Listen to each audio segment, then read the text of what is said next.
오늘도 증거되는 말씀 속에 우리의 삶의 새로운 도전과 하나님의 큰 뜻을 발견하는 은혜로운 시간 되기를 축복합니다. 성경 66권 중요치 않은 것이 어디 있겠습니까? 그런데 많은 사람들에게 감명을 주고 도전을 준 성경의 중요한 부분을 이야기하라, 그렇게 이야기한다면 많은 사람들이 이제 로마서를 듭니다. 로마서를 통해서 구원의 확신을 가지게 되었고, 로마서를 통해서 삶의 변화를 체험하게 되었노라, 그렇게 고백하기를 주저하지 않습니다. 로마서는 사실 우리 기독교 역사를 쭉 점검해 보면 사도 바울이 로마서를 기록하면서도 이 내용에 대해서 아주 강조점을 많이 두었을 뿐만 아니라 또 어거스틴 같은 분도 이 로마서를 통해서 삶의 새로운 장을 열어가는 그런 하나의 중요한 맥을 찾게 되었습니다. 어거스틴뿐만 아니라 종교개혁을 이끌었던 루터도 로마서를 통해서 믿음의 본질이 무엇인가를 깨닫게 되었고요. 존 웨슬레도 그가 심히 연약한 단계 속에 있을 때에 로마서의 설교를 통해서 새롭게 도전받고 충전되어 하나님께서 바라시는 그 위대한 선교 사업을 이룰 수가 있게 되었습니다. 로마서가 그리스도인들에게 이토록 큰 영향력을 끼칠 수 있는 이유는 무엇일까요? 그것은 로마서가 성경의 모든 책 가운데서 믿음의 본질에 대해서 가장 명쾌하게 우리에게 이야기하고 있기 때문이라 이렇게 바라볼 수가 있습니다. 로마서에는 두 가지의 중요한 초점이 있죠. 1장에서 11장까지는 주로 교리적인 내용을 담고 있습니다. 첫째는 예수님을 믿는 믿음으로만 하나님 앞에 의롭다함을 받게 된다, 이 신칭의에 관한 중요한 교리를 설명하고 있죠. 12장에서 마지막 16장까지의 말씀 속에는 믿음으로 의롭다함을 얻은 의인들이 또한 믿음으로 어떻게 살아가는가, 삶의 실천적인 부분들을 이야기하고 있는 내용을 담고 있습니다. 그런데 이 로마서가 쓰여지기 약 1000년 전에 기록된 이 시편 62편의 말씀에는 이미 로마서가 강조하는 믿음의 의미를 명쾌하게 설명하고 있는 내용을 담고 있습니다. 본문 시편 62편은 다윗의 저서로 알려져 있습니다. 다윗의 시로 알려져 있죠. 그의 아들인 이 압살롬의 반역이 있을 때 다윗이 정말 자기의 진심을 하나님 앞에 토로하면서 믿음으로 모든 일들을 극복하고자 하는 신앙 고백과 같은 내용의 말씀이 바로 시편 62편의 말씀입니다. 다윗은 본문 1절에서 이렇게 말합니다. 나의 영혼이 잠잠히 하나님만 바라미요. 그 다윗의 마음을 헤아릴 수 있는 사람들이 누가 있겠어요? 지금 자신이 가장 사랑하는 아들 압살롬에 의해서 지금 폐위당하고 도망다니는 신세가 되어버린 아버지 다윗, 그의 그 속타는 마음들을 어떻게 많은 사람들에게 다 토로할 수가 있겠습니까? 그의 어려움과 좌절, 그의 상처는 이루 말할 수 없는 그런 고통을 그에게 가중시켰을 것입니다. 그런데 다윗은 이런 어려움들을 인간적인 방법으로 대응하지 않았습니다. 오늘 이 내용의 말씀 보게 되면 나의 영혼이 잠잠히 하나님만 바라며, 나는 이 시점에서 사람 바라보지 않겠습니다. 다른 어떤 것을 의지하기를 원하지 않습니다. 하나님만 바라보겠습니다. 이게 바로 다윗의 고백이었습니다. 2절의 말씀을 보게 되면 오직 그만이 나의 반석이시요 나의 구원이시요 나의 요새이시니, 하나님만이 나를 유일하게 방어해 줄 수 있는 분이 되신다. 하나님만이 나의 유일한 힘이 되어 주신다. 하나님만이 나의 유일한 구원이 되신다. 이렇게 고백하는 다윗의 모습이 있지요. 하나님만. 5절의 말씀에도 나의 영혼아 잠잠히 하나님만 바라라. 1절과 2절과 5절에는 어떤 단어가 강조되고 있는 것일까요? 하나님만, 만이라는 말이 강조되고 있습니다. 영어 성경에는 He alone이라고, 그분만이, 하나님만이 그렇게 이야기되고 있습니다. 이 부분을 히브리 성경을 보게 되면 아크란 말로 표현하고 있는데요, 짤막한 처음 6절에 이 아크라는 단어가 4번씩이나 언급되고 있습니다. 그것은 그만큼 다윗이 하나님만을 바라보기를 원하는 열정이 있었다는 것을 말합니다. 내가 이 시점에서 내가 의지하고 내가 모든 것들을 맡기고 나갈 수 있는 그 기본적인 배수지는 뭐냐 이거예요. 그런데 다윗은 하나님밖에 없구나 생각해 보세요. 자신이 아들이 자기를 배신했습니다. 그것도 얼마나 사랑하던 아들이었습니까? 외모도 출중하고 많은 사람들에게 사랑을 받았던 그 아들이 아버지를 배신하고 아버지의 왕자를 찬탈했습니다. 정말 앞이 캄캄할 거예요. 그럴 때에 나는 이제 다른 것 의지하지 않으련다. 하나님밖에 없는 것이지 뭐. 하나님만 의지하게 되기를 원한다고. 그는 아마 심중 깊은 곳에서 토로하는 마음으로 그와 같이 이야기하고 있는 겁니다. 여러분, 오늘 이 다윗의 고백에서 우리의 삶의 모습을 비추어 본다면 너무나 상반적인 모습이 많은 것을 살펴볼 수가 있습니다. 우리는 하나님을 믿는다고 하면서 하나님도 믿고 또 돈도 믿습니다. 하나님만이 아니더라고요. 도가 붙어 있습니다. 돈도 좋아요. 하나님도 좋고요.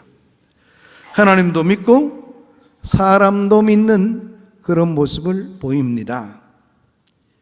양다리 걸치기식의 그런 인생을 살고 있는 모습이 우리의 모습이라 이렇게 이야기해 볼 수가 있겠죠. 이것은 진정한 신앙인가? 우리가 되물어 보게 된다면 진정한 신앙이 아니지요. 양다리를 걸친다는 것은 요것 안 되면 요것을 선택하겠다는 겁니다. 과거에 그런 사람이 있죠. 어려움에 빠지게 되면 부처님, 예수님, 공자님 다 부르는 분이 계십니다. 하나라도 걸리면 좋다는 거예요. 그걸 믿음이라고 말할 수가 있겠어요? 근데 우리는 이런 일을 자연스럽게 행하면서도 그것을 믿음인 양 생각합니다.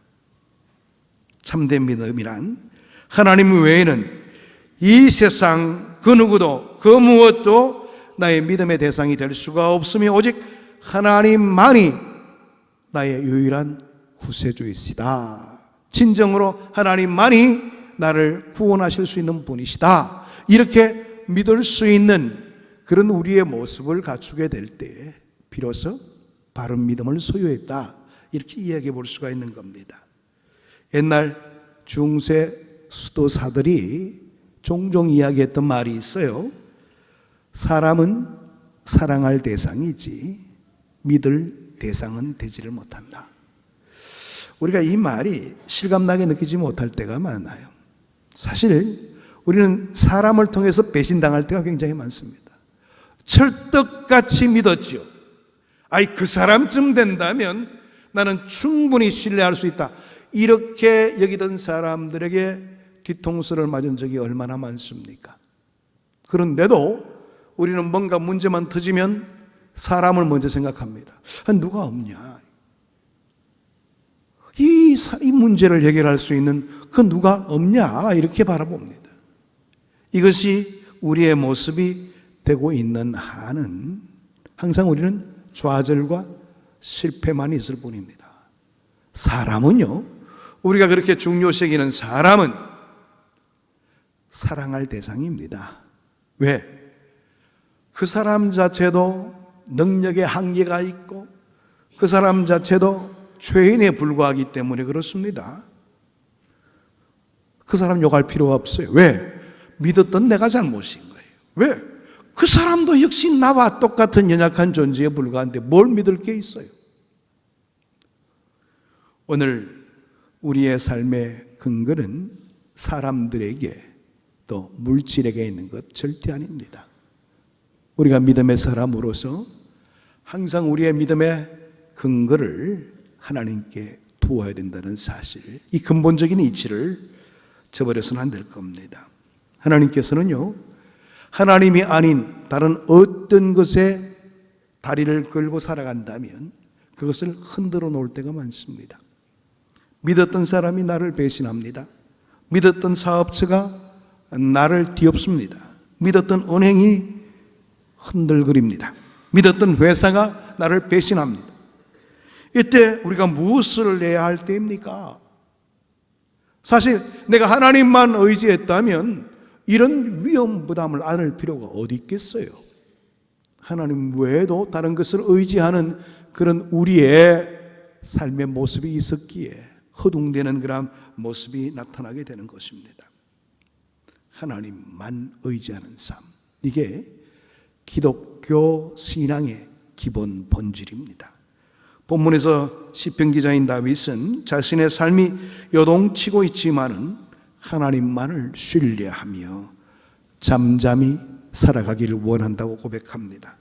나의 영혼이 잠잠히 하나님만 바라며. 여러분, 여기서 잠잠이라는 말은요, 소리를 내지 않는 것을 말합니다. 우리는 신앙생활할 때 왜 그렇게 떠드는지 몰라요. 야단부스라죠. 하나님 이럴 수가 있습니까? 기도할 때도 물론 간절하니까 그런 기도를 할 수 있겠죠.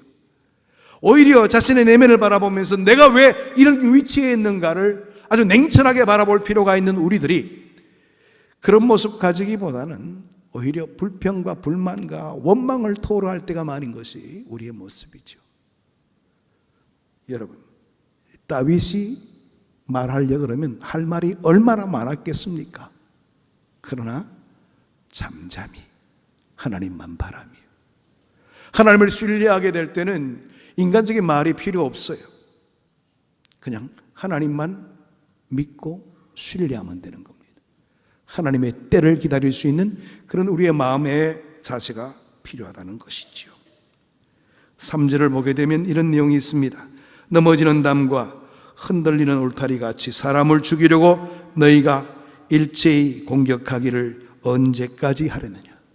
여기서 담과 울타리는 나의 힘이 되어 주었던 대상이었습니다. 담은 다른 침입자로부터 방어하는 역할을 감당하는 것 아니겠어요? 울타리도 마찬가지고요.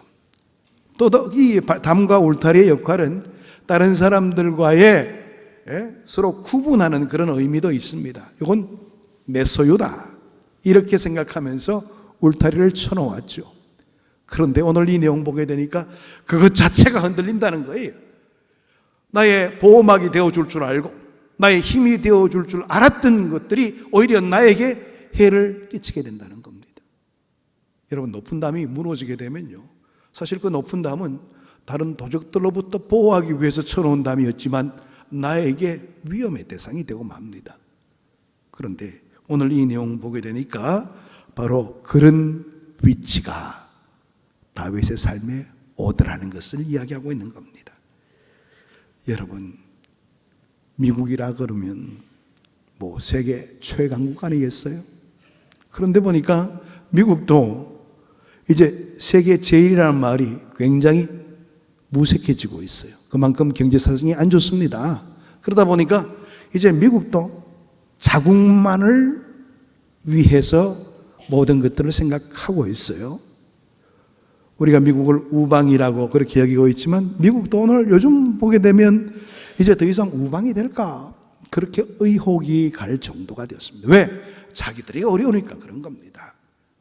그 대제국이라고 말할 수 있는 미국이 흔들리고 있어요. 그뿐만 아닙니다.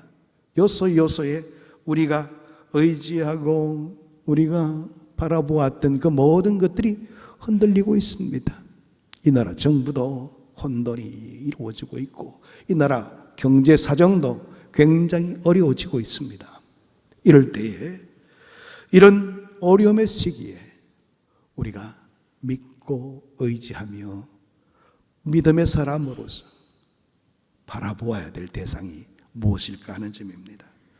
여러분, 오늘 이 다윗의 고백은요, 오늘날 우리 성도들이 살아가야 될 가장 중요한 기본적인 요건들을 일러주고 있는 말씀이기도 합니다. 나의 영혼이 잠잠히 하나님만 바라며. 어떻게 이런 고백을 할 수가 있는 것일까요? 그것은 시편 기자가 구원의 소망을 하나님께만 두었기 때문이라 그렇게 설명할 수가 있습니다. 하나님만이 이 문제의 해결자가 되시지 우리 인간들이나 다른 어떤 대상이 어찌 이 문제에 개입해서 해결자로 나설 수가 있겠는가? 이런 확고함을 가지고 있었기 때문에 그렇습니다. 담이 흔들리고 울타리가 흔들리고 우리가 믿었던 모든 것이 흔들리지만 아직도 잠잠히 이 세상에 살아갈 수 있는 근거는 우리의 소망을 하나님께만 두었기 때문이라. 다윗도 위기의 순간이 많았죠. 그럼에도 불구하고 그 위기를 극복할 수 있었던 것은 사람 바라보지 않았고 환경 바라보지 않았고 하나님만 의지하고자 하는 그와 같은 뜨거운 열의가 폭풍우 같은 어려움 속에서도 평안히 잠들 수 있는 그런 삶의 모습을 가지게 되었던 겁니다. 주님께서도요, 갈릴리의 풍랑 속에 오히려 잠을 청하시는 그런 모습을 보였죠. 풍랑은 주님을 해할 수가 없었던 겁니다. 주님은 그 모든 것들을 제압할 수 있는 능력이 계신 분이니까 지금 제자들은 호들갑을 떨고 야단이지만은 잠을 청할 수가 있었던 겁니다. 그렇습니다. 우리가 변함없이 우리의 삶 가까이에 거하시고 우리의 힘이 되어주시는 하나님을 내가 믿고 있는 한은 절대로 떨 필요가 없습니다. 하나님이 내 편에 되어주시는 한에는 어떤 어려움의 문제들도 극복할 수가 있기 때문에 그렇습니다. 둘째로 믿음은 하나님 안에서만 자유를 갖는 것입니다. 하나님만이 나의 유일한 신뢰의 대상이라고 고백할 수 있다면 우리는 하나님께만큼은 모든 것을 말할 수가 있어야 됩니다. 하나님 안에서 진정한 자유를 얻기를 원한다면 하나님과 나 사이에 가로막혀 있는 모든 부분들이 없어야 되는 거예요. 내 속에 있는 좌절, 이중성, 열등감, 상처, 거룩하지 못한 동기들까지도 하나님은 이미 다 아십니다. 그러면서 내가 고백할 때까지 기다리시는 거예요. 네가 이 문제를 내 앞에 내어놓지 못하고 있다는 것은 나를 그만큼 의지하지 못하는 것 아니냐? 너가 그것을 내어놓을 때까지 기다리마. 이렇게 하나님 말씀하시는 겁니다.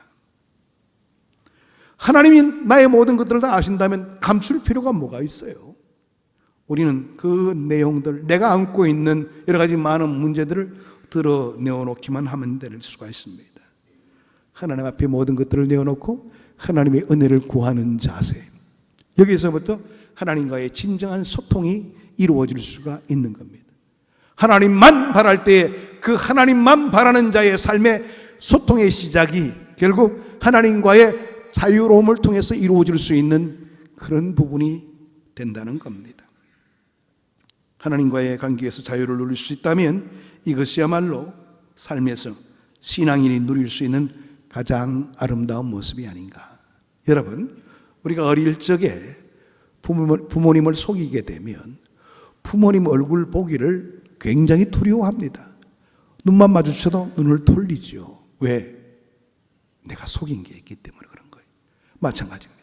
하나님과 나 사이에 죄의 문제가 먼저 해결되지 않고 내가 가지고 있는 이 문제를 드러내놓지 않고 하나님과의 긴밀한 소통을 한다? 있을 수 없는 일이죠. 하나님께서는 바로 긴밀한 소통을 위해서 네가 가지고 있는 것을 다 토로해 놓아라. 8절의 말씀 보게 되면 다윗이 이것을 경험하고 이렇게 고백합니다. 백성들아, 시시로 그를 의지하고 그의 앞에 마음을 토하라. 하나님은 우리의 피난처시로다. 하나님은 우리의 유일한 피난처가 되시니 하나님으로 통하여 문제 해결을 원한다면 다 털어놓으라는 거예요. 여기서 시시로란 말은요, 영어 성경에는 at all time으로 되어 있습니다. 이게 뭐냐, 때때로, 틈나면, 이게 아닙니다. 항상입니다. always. 항상입니다. 항상 하나님 앞에 나올 때마다 하나님과 나 사이의 관계에서 거침돌이 있는가를 발견해내고 그것을 제거한 다음에 하나님과 소통을 얻을 수 있는 그런 우리의 모습들이 필요하다는 겁니다. 우리는 하나님 앞에 내 속에 있는 열등감, 좌절감, 갈등 무엇이까지도 다 끄집어 내놓아야 된다는 것입니다. 우리 앞에 모두 내어놓게 될 때에 우리는 비로소 자유함을 얻게 되는 것입니다. 자유할 수 있는 관계는 어떤 관계일까요? 그것은 투명한 관계 속에서 비로소 허락될 수 있는 부분입니다. 숨길 것이 없는 관계를 말하고 있는 겁니다. 그래서 C.S. 루이스 같은 그런 분은 원래 굉장히 기독교를 무시했고 박해했던 사람이기도 합니다만은 나중에 성경을 읽으면서 그의 삶이 완전히 바뀌어지게 되었죠. 그분이 시편 묵상에서 이런 이야기를 했습니다. 시편의 하나님은 우리가 뭘 쏟아놓든지 무슨 이야기를 하든지 내가 어떤 절망과 어떤 불평과 좌절을 말하든지 심지어는 그 하나님 앞에 하나님 왜 그러셨어요? 너무 잔인하십니다. 이렇게 말을 해도 그 모든 푸념과 독백과 절망의 어느들까지 다 받아들일 수 있는 넓은 마음을 가지신 분이시다. 우리가 하나님과 서로 소통하지 않아서 문제가 되는 것이지 내가 소통하고 있는 한은 우리에게 문제될 것이 없다는 것, 그것을 말하고 있는 겁니다. 다시 한 번 더 8절을 보시기 바랍니다. 백성들아 스스로 저를 의지하고 그 앞에 마음을 토하라. 이제 우리가 가지고 있는 모든 문제를 먼저 토해내야 될 때입니다. 우리는요 너무나 안일하게 신앙생활을 해왔어요. 그러려니 다 저절로 되려니 이런 의식만 가지고 신앙생활을 해왔어요. 하나님도 이해하실 거야. 나 중심으로 모든 것을 생각했어요. 하나님과 나 사이에 투명한 관계를 유지하기보다는 오히려 나에게 얻어지는 것이 없는가에 대한 관심만 커왔습니다.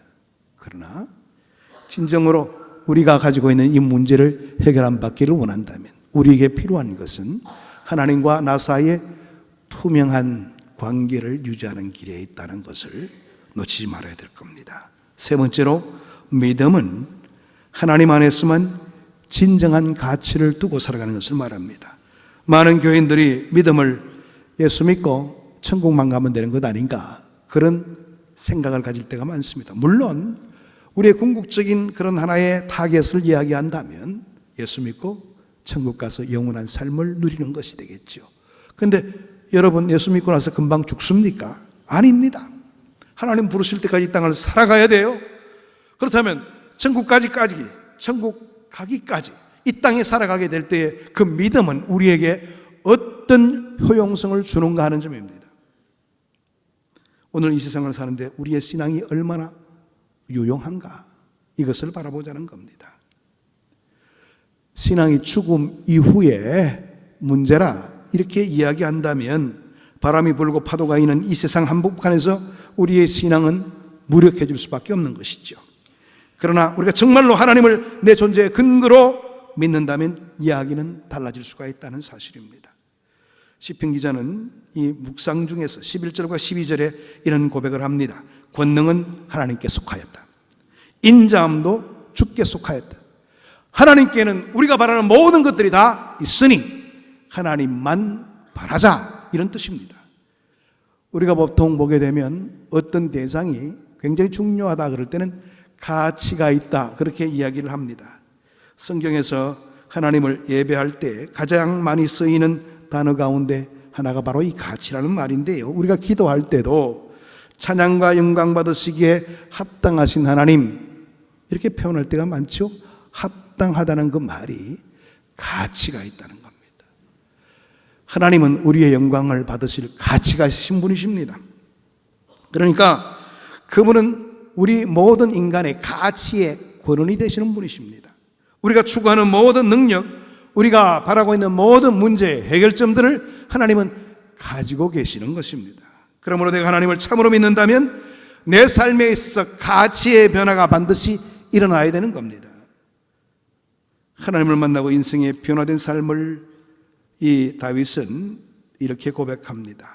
10절의 말씀 보게 되면 포악을 의지하지 말며 탈취한 것으로 흠하여지지 말며 재물이 너러도 거기에 마음을 두지 말지어다. 네가 참된 가치를 하나님께 두고 있느냐? 그렇다면 네가 귀하게 여기고 있는 그 모든 것들을 좀 객관적으로 볼 필요가 있지 않겠는가? 재물이 늘어도 나는 거기에 마음을 두지 않겠다는 고백. 이것이 바로 변화된 사람의 삶의 고백이다. 믿음이 있는 사람, 제대로 된 믿음을 가진 자의 삶의 모습은 이와 같다는 겁니다. 우리가 정말 하나님만을 믿고 살아간다면 우리의 물질을 쓰는 데부터 달라질 수밖에 없다는 겁니다. 물질을 쓰는 데에 변화가 생겼는지 안 생겼는지 점검할 수 있는 구체적인 방법이 뭘까요? 그 사람의 헌금 생활을 보면 알 수가 있게 된다는 겁니다. 내가 어디에 돈을 쓰고 있는가에 따라서 그 사람의 가치를 가름해 볼 수가 있기 때문에 그런 것이죠. 쾌락을 즐기는데 돈을 쓰는 사람들의 가치는 향락주의입니다. 자기만을 위해서 돈을 쓰는 사람의 가치는 이기주의에 급급한 사람이죠. 내가 하나님을 믿어 돈을 하나님을 위해서 쓸 줄 알고 이웃을 위해 쓸 줄 안다면 이것이 가치가 변화된 증거라 이렇게 바라볼 수가 있겠죠. 왜? 하나님보다 귀한 것이 없다는 것을 명확하게 믿기 때문에 그렇습니다. 다윗이 말하는 믿음의 삶, 그 삶처럼 울타리가 넘어지고 담이 무너지고 그 모든 환경들이 나를 공격해 온다 할지라도 우리가 진정으로 믿고 의지할 대상은 이 세상 것도 아니고 물질도 아니고 사람도 아니고 하나님만이 유일한 믿음과 신뢰의 대상이 된다는 사실을 꼭 마음속에 다짐하시길 바랍니다. 오늘 참 힘든 시대를 살고 있습니다. 불안합니다. 우리 어르신들 같은 경우에는 전쟁을 한번 경험하여 보신 그런 세대이시기 때문에 전쟁의 처참함을 너무나 잘 알고 계시죠. 혹시나 이 땅에 또 전쟁 나는 것 아닌가 두려움이 많을 겁니다. 이럴 때일수록 우리의 믿음의 자리를 더욱더 든든히 세우고 하나님께서 진정으로 내 삶에 힘이 되어 주신다. 하나님을 믿고 의지하자. 더 열심히 기도하시길 바랍니다. 또 믿음의 자리를 잘 지켜내시고 하나님께서 그래 내가 너를 보니 네가 바라는 그 모든 것 내가 이루어 주겠노라. 이렇게 말할 수 있는 삶의 결과가 우리의 삶 가운데 나타나게 되기를 축복합니다. 기도하겠습니다. 하나님 감사합니다. 오늘도 주의 말씀으로 우리의 삶을 돌아보게 하시고 진정한 삶의 가치는 세상적인 것이나 또 사람에게 있는 것이 아니라 하나님께 있다는 것을 다시 한 번 더 일깨워 주시니 감사함을 드립니다. 이 험난한 세대를 살아가면서 우리가 하나님만을 의지하는 것이야말로 진정으로 믿음 가운데 살아가는 자의 삶의 모습이오니 오늘 이 말씀을 받고 우리 온 왕십리교회 교우들은 믿음 가운데 깨어있게 하시고 진정한 하나님만을 바라보며 신앙생활의 승리를 이루며 살아가는 우리의 모습 갖출 수 있도록 은혜 나려 주시옵소서. 예수 그리스도 이름으로 기도하옵나이다. 아멘.